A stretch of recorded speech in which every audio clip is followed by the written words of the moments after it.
that's a classic case, because that piece of music by Mark Knopfler is officially known as Going Home, the theme from Local Hero, a film set in Scotland. But ever since I started playing it at the match, everybody here kept writing just about here. You know, Going Home means Newcastle, it's nothing to do with Scotland. And I think that's a classic case of taking a good idea and making it ours. I had the privilege of playing that with Mark a few years ago at an event at Sage Gateshead to celebrate what would have been the 80th birthday of Sir Bobby Robson. It was a fundraising night, loads of football people there, loads of musicians, people that loved him. And that was one of the best nights of my life, playing that with Mark, it really was. Fantastic.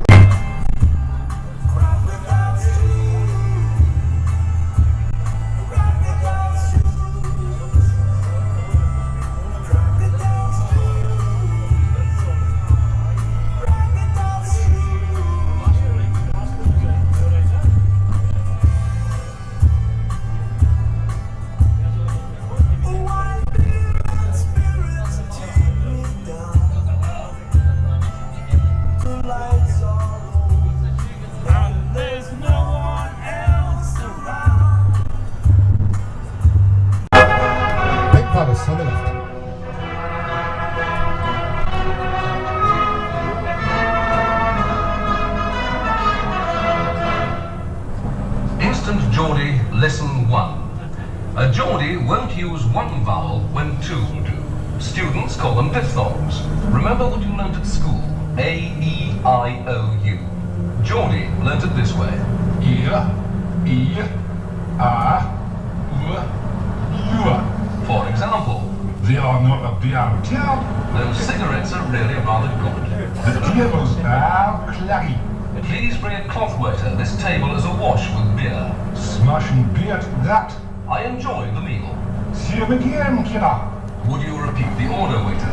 Or, of course, the most famous elocution exercise of them all. The rain in Spain stays merely on the plain.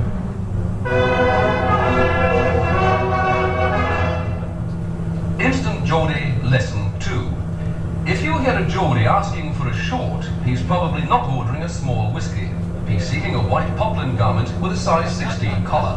And no doubt his name is Horsey or Horbert. For in Geordie is pronounced all. I scored with a board. I made the acquaintance of a young woman. The bus is launching like a sugary boat. This double-decker is very unsteady. Yay! If you get off the diesel train between Howden and North Shields on the coastline from Newcastle, you'll think from the station sign you're in Percy, Maine. You're wrong. Listen to the ticket inspector. Percy, Maine! A perfect example of both the lessons we've so far learnt. Right, so we'll have to leave it there. We'll have to leave it there. Isn't that marvellous? Marvellous stuff. Right, football. We'll come back to St James's Park now. You know. Yes, thank you very much. Now, yes, St James's Park. We're going to play a little bit of something now. A football song you've never heard before. Have a listen to this. We'll win it. Oh man, we'll win away. We'll win away. We'll win away. We'll win it. Oh man, we'll win away. We'll win away. We'll win away. We'll win it. Oh man, we'll win away. We'll win away. We'll win away. We'll win it. Oh man, we'll win away. We'll win away. We'll win away. In Newcastle, oh Newcastle, the magpies fly tonight. With the scoring, words are soaring, forever black and white.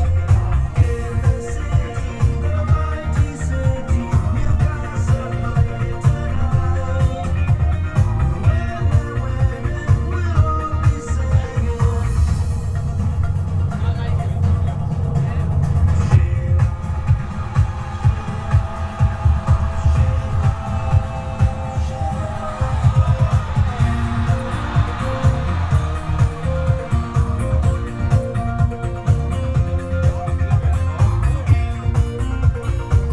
There you go.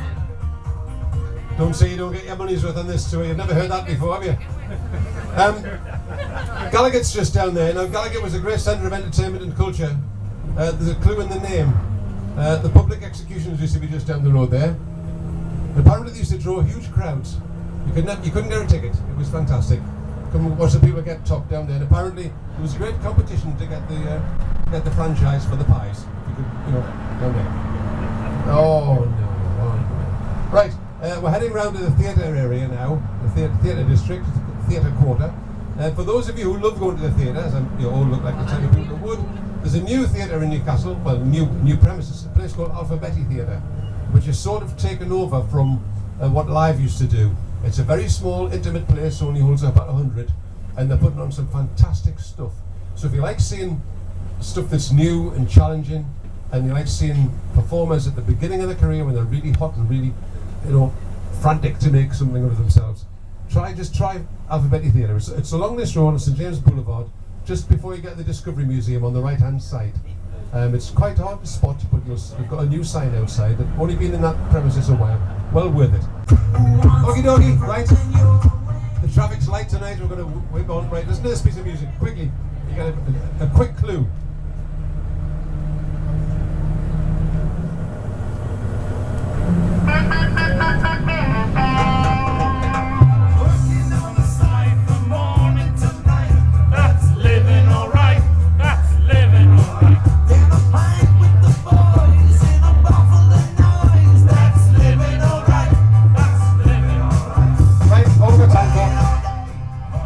Opening scene of Series 2, Alvida's In Pet.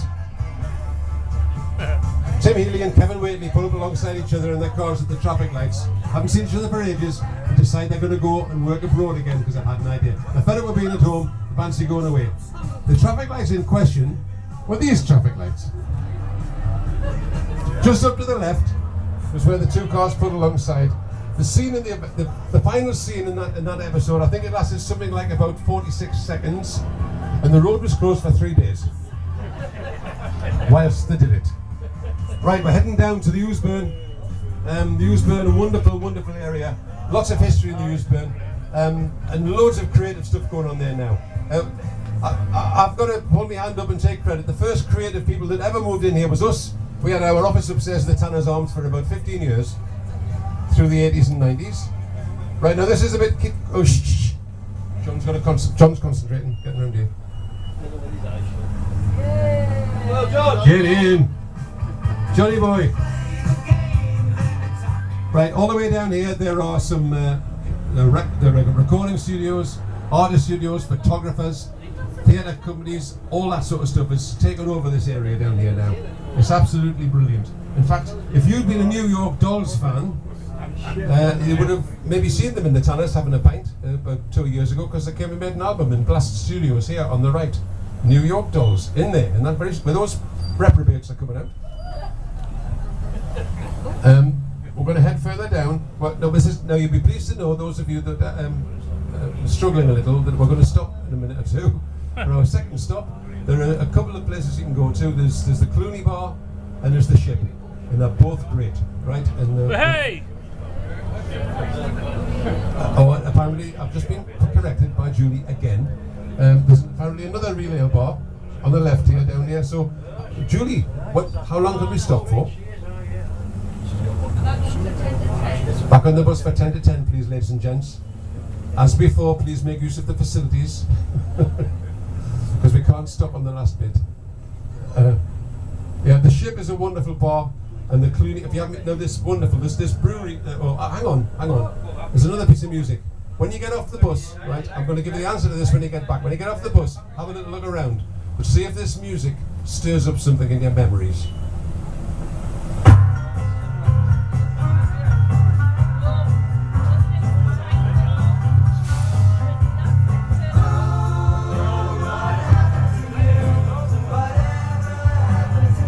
You may leave.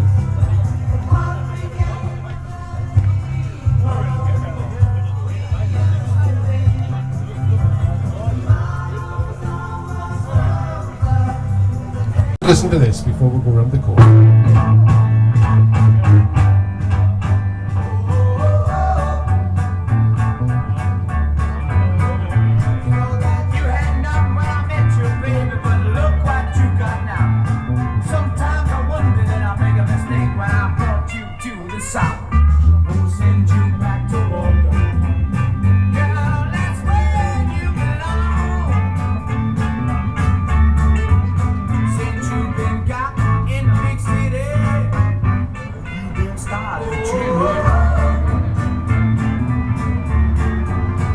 heard that before.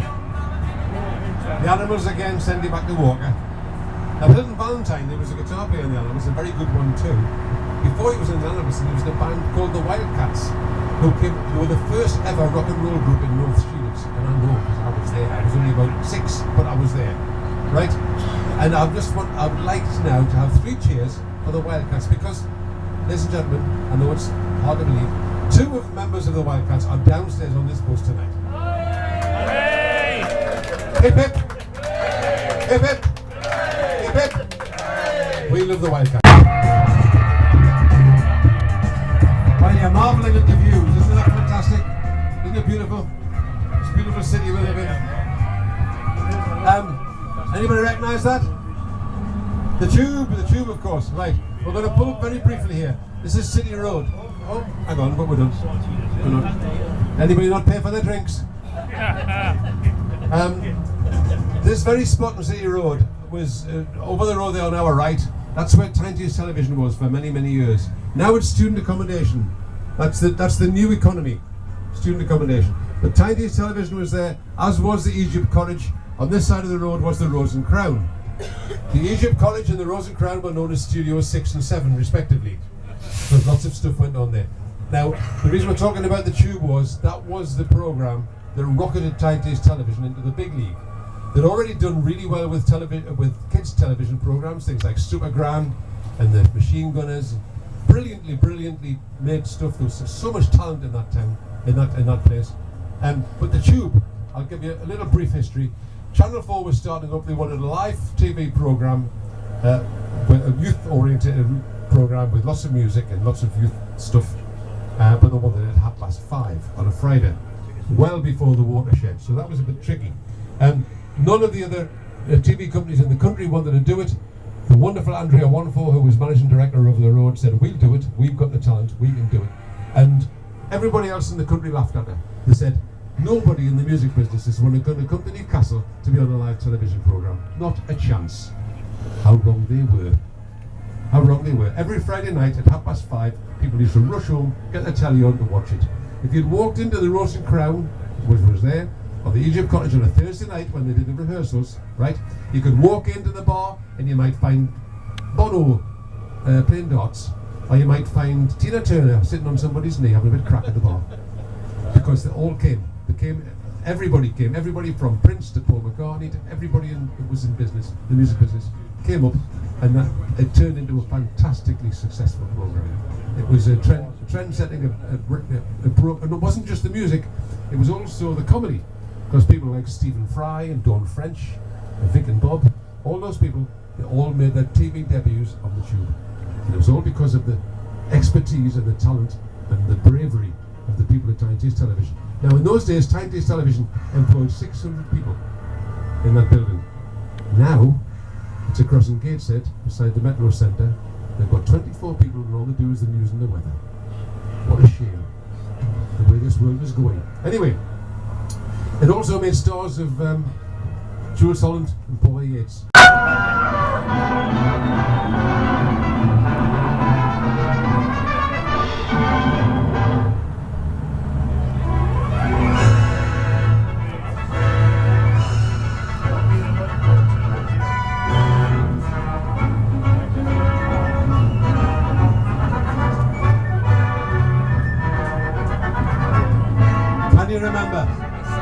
Can you remember those distant days? Those of you that, well, probably most of you don't remember, but long before, there was a time when there wasn't an internet. There was no Facebook. There was nothing like that. If you want, and there was no tellies. And before there was any tellies, if you wanted to find out what was going on in the world, other than what was happening in North Shields or Bard's End or Howden, you had to go to the news cinema. And the best one was up here. The Tyneside Cinema is in that same building now, the wonderful Tyneside Cinema. But that was built by a man called Dixon Scott in the 1920s. And it was opened as a new cinema. And that's where you went to if you wanted to find out what was going on. We're not going up that way because of it, but you can just see the sign for it up there. Dixon Scott, you might recognise the name. Cinema, Scott, that sounds familiar. His nephew is Ridley Scott and his other nephew is Tony Scott from South Shields. So it's obviously in the genes. Go and see things there. It's fantastic. It's well worth it. Right now, imagine you were in a band in the 1960s, in a group. They called them groups then. They weren't bands, and you're doing quite well. You know, you're doing all right. People are coming to see you. You're still like variety show type things, but you're doing all right. You've had a couple of records in the charts. They've done quite well. People think they're going to like what you're doing, and your manager rings you up and says, "We need a new single in a fortnight's time." They used to put them out about every 3 months, you know, new single. We need a new single. And they said, well, we've been gigging, we haven't had a chance to write anything. He says, well, you're going to have to write something. We're in the studio next week. So I said, oh, bugger. Right, okay. So we'll not go to the nightclub after the show. We'll just go back to the room. So I went back to the room after the show and got my guitars out, and they sat down and started writing a song.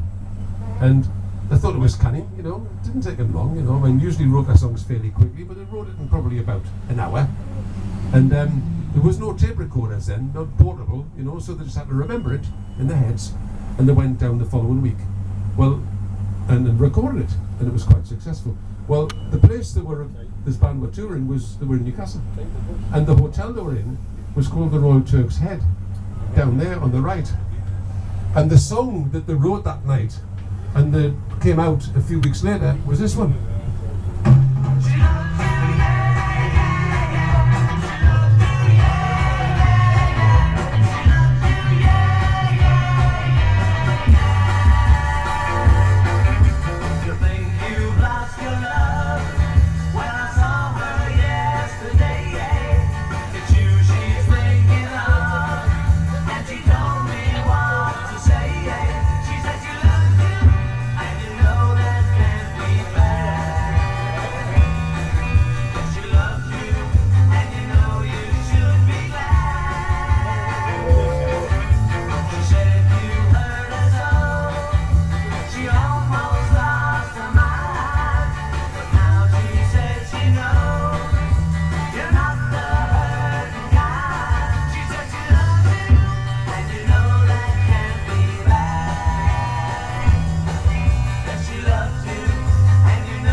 Right, that's enough of them. They're from Liverpool, you know, and that's all they talk about when you go there. We've got loads of things. All they had was the Beatles and Still Are Black, you know. Much as I like that. Now, the Bridge Hotel was the centre of folk music in this neck of the woods for many, and still is. It's the longest running folk club in Britain. It was opened in 1953 and it's still going. The Bridge Hotel on the left there. Right, okay. Lots of singer-songwriter type people the songs they write are autobiographical. A lot of them aren't. This particular song we're going to play now, the first verse is completely autobiographical because the lad in question was caught by the social signing on when he was actually doing a bit of work and he had to sign off. So the first verse is autobiographical, and it was inspired by the view he had at the Busman's Cafe at the other end of this bridge. I'll say no more.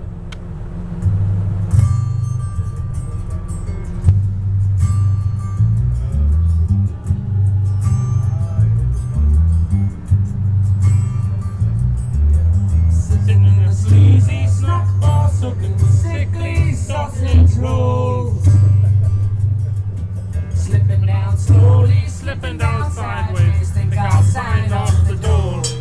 Cause the fog on the Tyne is all mine, all mine. Fog on the Tyne is all mine.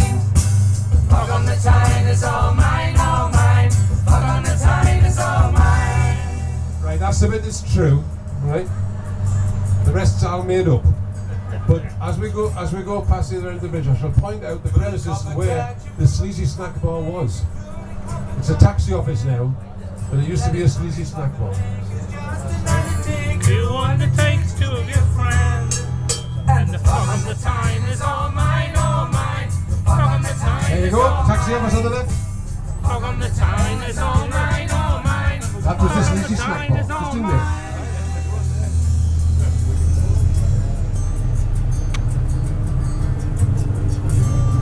Have any of you ever been to the Central Bar? Yeah, it's it, right. Which world famous movie had a couple of scenes shot in and around the Central Bar. Anybody know? I know the girls, see, they're talking now, but as soon as I mention this film, they're going to stop talking. Anybody remember a movie called Women in Love? Oh, yes. There's only one scene they all think about. I know the one you mean. I liked it myself as well, I expect. But, Alan Bates and Oliver Reed having a bit of a grapple. Well, think back to that movie, or next time you watch it, there's a scene at a marketplace, right? And it cuts between a little alley and then to a staircase. Well, the little alley is Half Moon Lane, right outside the Central Bar, just under this little tunnel here. So when you look at it again, it's obvious when you know, obviously. And the second half, for those of you who fancy maybe buying a bit of travel, or if you've got a metro pass, if you want to go to North Shields, you can see the Tiger Stairs, that's where the other half is, right? The other half of the scene. In the magic of movies, it was just cut from one to the other, and you thought it was the same place, but it wasn't. So, Ken Russell came up here for a week and a half to shoot those two scenes. And that took a long day. We can swing together, We can have a we can have a wet on the wall. Someone slips a whisper that it's simple sisters, up and down and stuff. Cause the fog on the Tyne is all mine, all mine. Fog on the Tyne is all mine. The fog on the Tyne is all mine, all mine. Fog on the Tyne is all mine. Fog on the Tyne is all mine, all mine. Fog on the Tyne is all mine. Fog on the Tyne is all mine, all mine. Fog on the Tyne is all mine. The lovely Julie is now walking amongst you, handing out your free car stickers. Say thank you to lovely Julie. Okay, as we go back up the Tyne Bridge one last time, the Geordie National Anthem, feel free to join in. This is the posh version. Went to bleeding race, this was on the 9th of June 1862 on a summer's afternoon. We took the bus from Barnboroughs and she was heavy laden.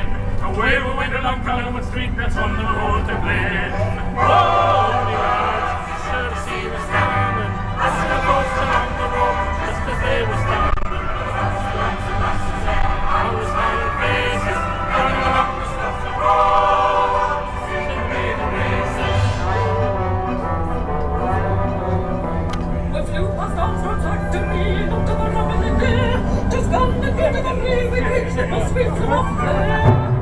But the lasses lost the crimblings and the veils that in the face, as he got two black eyes and a broken nose and coming to play the races. Oh, lads, you should have seen us standing, watching the boats along the road, just as they were standing. Lots and lots and lasses there, all the smiling faces, ganging along the Scotland road, see the maiden races. When we got the whale, but on the way we went again. But then I had the nose and brought the game I knew again. Some went with a dispensary and some to doctor games, and some to the infirmary to mend the broken ribs.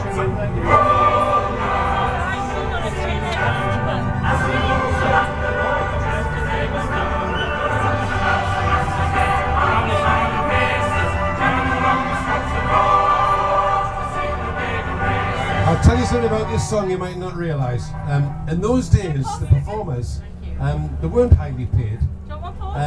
Most of their income was like on the black economy, right? So there was favours done. So if you actually analyse this song, it's been, a professor told me this is true, so it must be true. There are 6 advertisements in that song for various people, all of whom Geordie Ridley got favours from. So there's Johnny Gibbs, so he got his teeth pulled out for out. There's the Mechanic's Hall where he did his gigs when they didn't charge him much to put his gigs on. Go through it. There's the bus, there's even an advert for the bus, so you used to get a free pass. All in the song, brilliant. Right, we're drawing to an end. Oh, any of you like Christmas? I've got a quick advert here. We are, us Tyne Idols people are involved in an event that happens in the cathedral every Christmas time for the benefit of the Sir Bobby Robson Foundation. It's on the 13th of December this year. It's sort of carols and stuff, but there's also a bit of humour and there's some poetry and whatnot, but it's a great night if you want to start your Christmas off, and this goes to a really good cause. You check out the website. It's called Christmas at the Cathedral for the Bobby Robson Foundation in there. And also we've got a Coastal Heroes tour next week. Yes! Enjoy this. We've got one down at the coast next Wednesday night. Okay, this more or less draws it to a close. Thank you very much. We do have, if you've got mates at home that you want to take a present for, we've got some lovely things downstairs. We've got the Sting book, obviously. We've got Get Carter DVDs and all sorts of nice things. If you want to take something home as a souvenir. On behalf of myself and the Tyne Idols crew, thank you so much for coming. Hope you've enjoyed yourselves, and we hope to see you again sometime soon. Thank you. Bye bye. Hey!